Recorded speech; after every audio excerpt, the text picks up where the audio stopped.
And I'm not even doubting it. Do I think it's gonna happen? Alright, bro. What the fuck?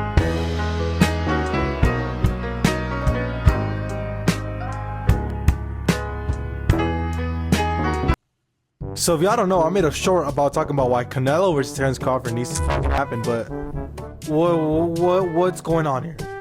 Because in the span of like 1 week, it all went to the biggest pile of dookie I've ever seen my whole life.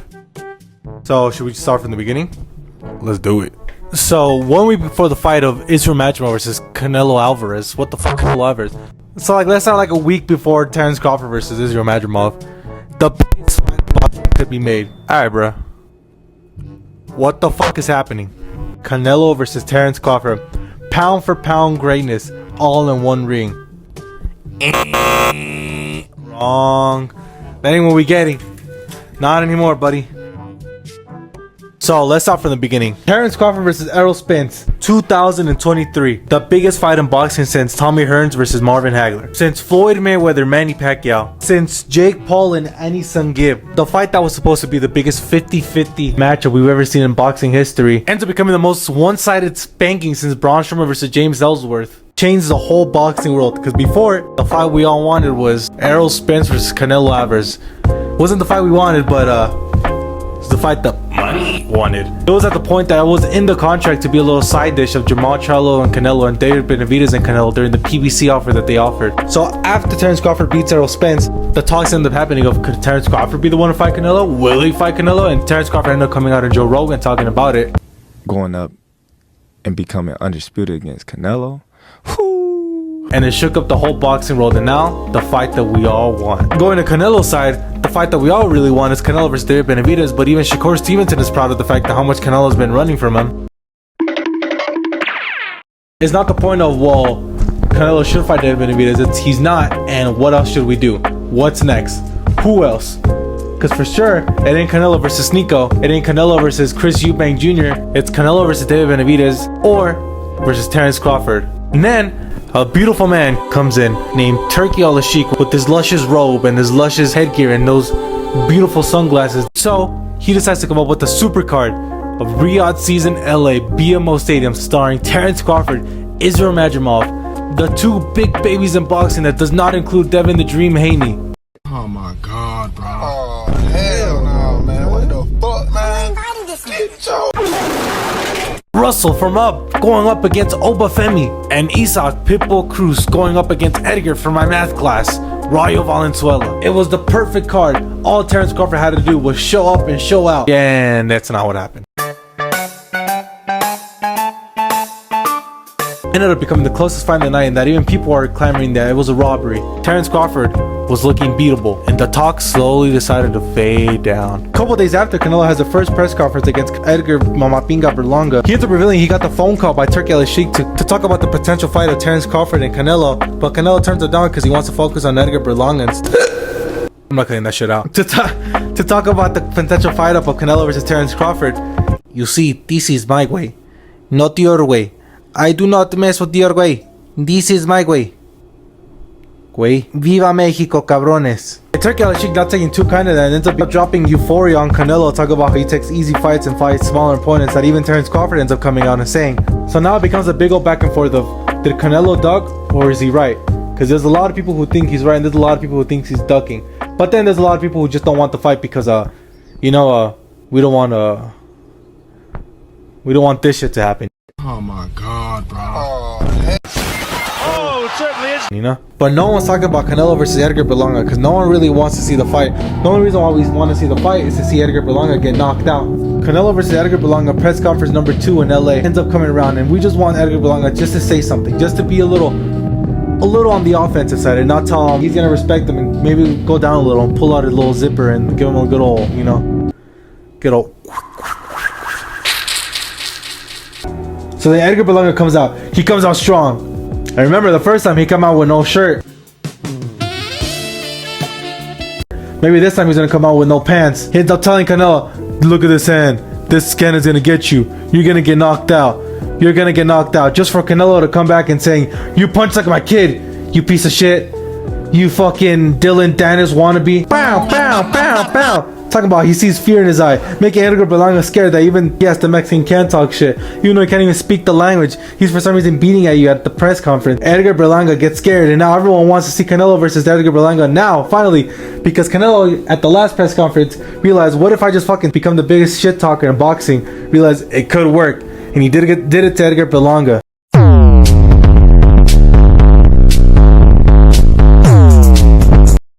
And now we've got a fight. But now let's go back to the original question. What about Canelo versus Terence Crawford?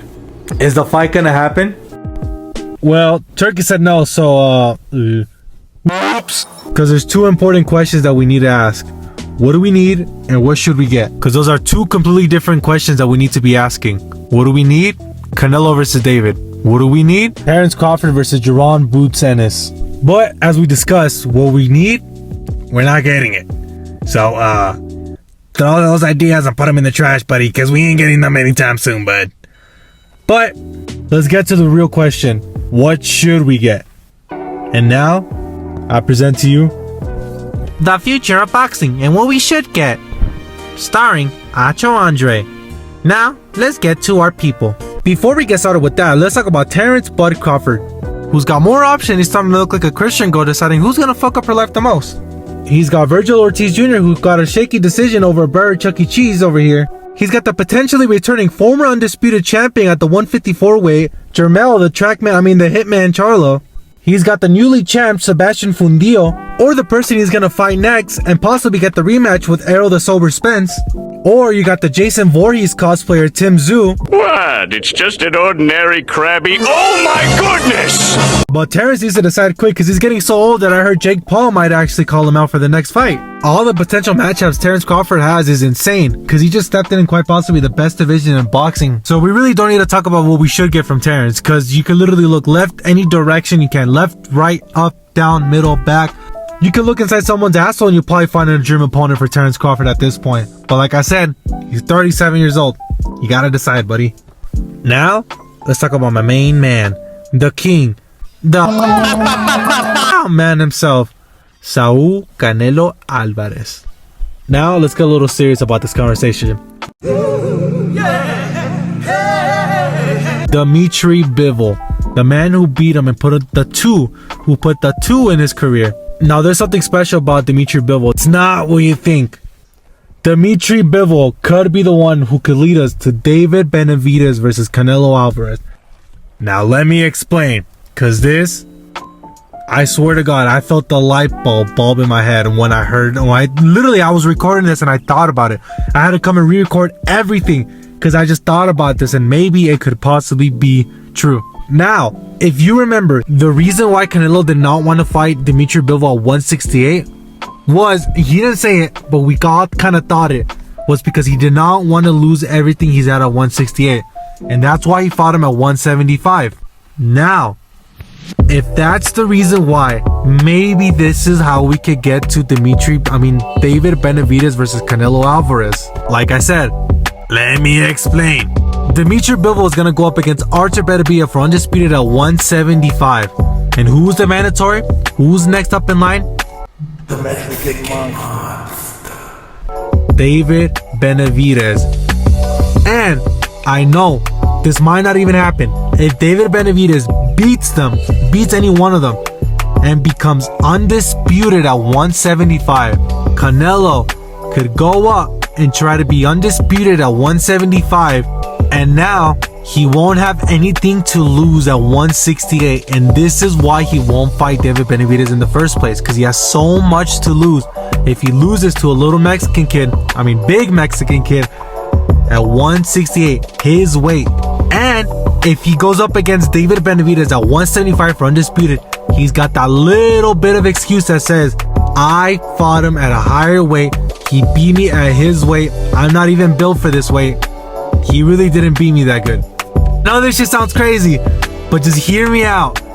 Maybe this could be it, and I'm not even doubting it. Do I think it's gonna happen? Alright, bro. What the fuck is happening? But there's a little slimmer in my brain that's telling me, watch out, because this might be the route that we're going to get, and maybe this is why he's taking so long. And now, notice how when he went up to 175, he's talking a little bit more about David Benavidez. I know he's saying about 200 million or 150 million, but it's more than what we had in the past. All we had in the past is, look at who he's fought. One champion, Anthony Derrell. That's all he had to say. Now he's even talking to him in the fight, telling him to come on and in the ring. Look, like I said, I know this sounds insane, but just hear me out. And now, let's talk about the fight of Dimitri Bivol versus Canelo Alvarez. Dimitri Bivol has nothing going on at the moment. I know he's fighting Artur Beterbiev, but I don't think the fight's gonna happen. Artur Beterbiev got injured, and usually when you're 40 years old and you get injured, it's a lot easier to get injured after that. Trust me, I watch wrestling. I know how this works. So, if he does end up fighting Artur Beterbiev, he could win the fight, but if he loses, he will no longer have a belt at 175, and that could make Dimitri Bivol think, I could go down, or I could fight Canelo Alvarez just to get a little bit of my fame up, to get more money. Because that's really the money talking that we have with Dimitri Bivol. Is he's a champion at 175, and we need the undisputed fight. If he wins, he could go up against David. If he wins, he's not going to get against Canelo, because he has those 4 belts. He's undisputed. He's not going to give it up to Canelo at all. And Canelo's not going to let him fight at 168 for undisputed. Maybe. Now here's a maybe. If Canelo does fight Dimitri Bivol at undisputed, he has another thing where he fought 2 undisputed champions in his career. And maybe that could be a way to Dimitri Bivol versus Canelo Alvarez too. Because wouldn't it look good in his resume knowing that he beat, or not beat, because he could still lose against Dimitri Bivol, that he fought 2 undisputed champions in his career in the span of like 2 years. I don't know. People are going to go crazy for that. The other fight that we might actually get is Canelo Alvarez versus Jamal Iron Man Charlo. I don't know about Iron Man, bro. It's been through some dark days, and I get it, but I get it, buddy. You may have an iron heart, buddy, and I respect you for it. Now you go and whip some ass if you can. If not, then don't even think about stepping in the ring, or else you're gonna end up like Apollo Crews over here. Wait, Apollo Creed, I'm sorry. Like I said, I'm a wrestling fan. And that's the reason why we really shouldn't get that fight. Because like Showgoat the adult once said, Canelo beat those 2 Charlo brothers in the same night. And there's no other reason why we should get the fight, apart from the fact that I fought 2 brothers and whipped both of their asses. That's it. And I really do not see anything different that Jamal Charlo could do. He kind of possesses the same skill set as his brother. He does have a better jab than his brother. He is bigger, naturally in that weight, but the same skill set. Maybe it will be a better fight. In my opinion, it could be a better fight. Jamal Charlo trying to prove something, trying to make the ultimate comeback of boxing history and beat Canelo Alvarez, the king, in his returning fight after going through so many legal troubles, after going through so many problems. It could be a Rocky story movie. But this is the real life, buddy, and I don't think that's how this shit works. As much as we all want it to, this shit never works like that.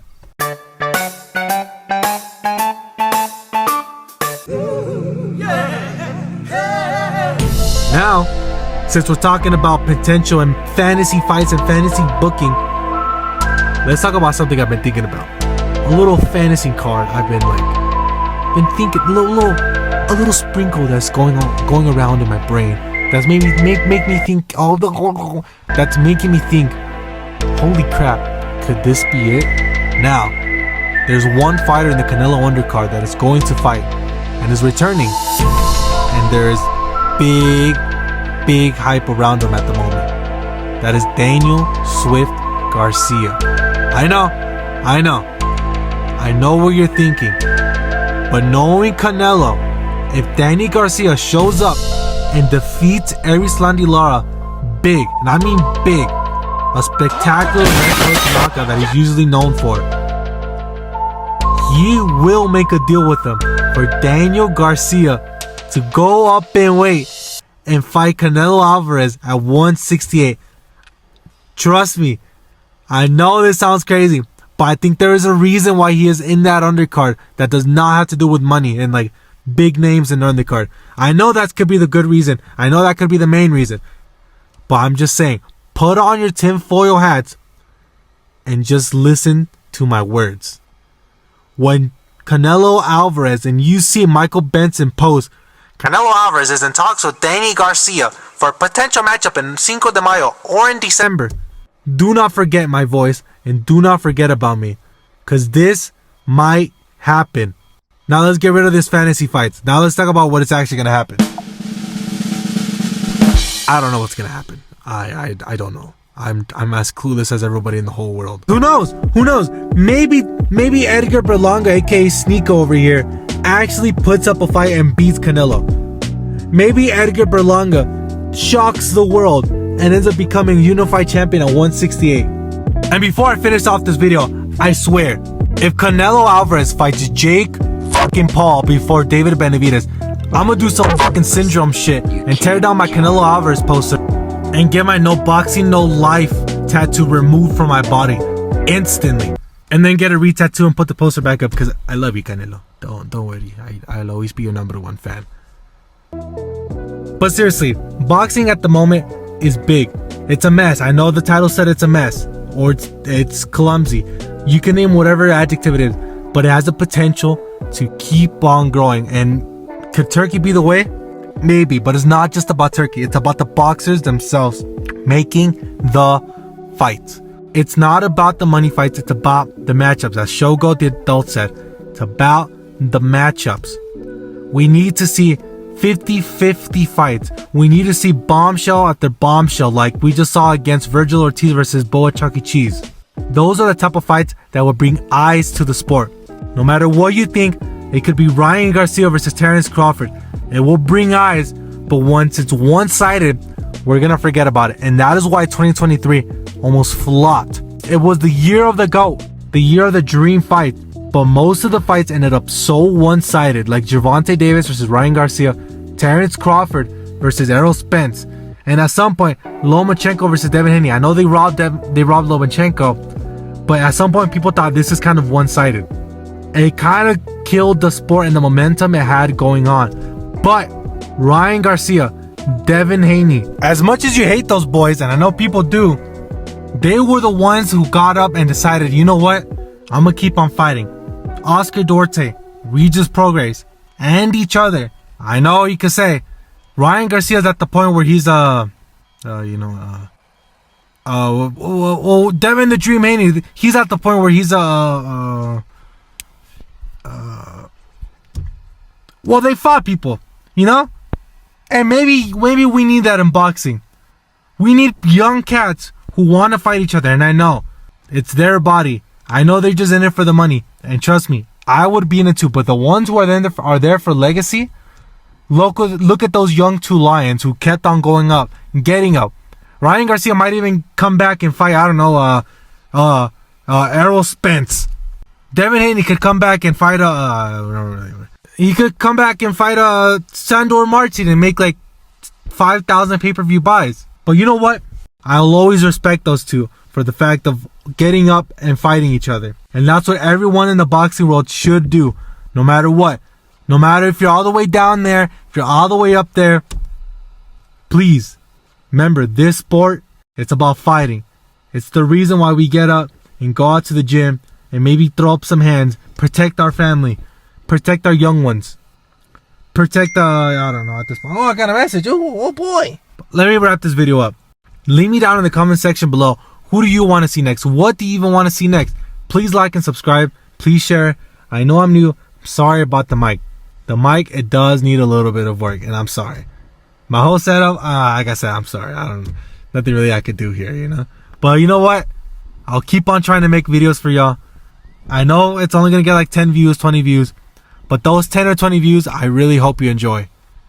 So thank you. And let's watch the next video.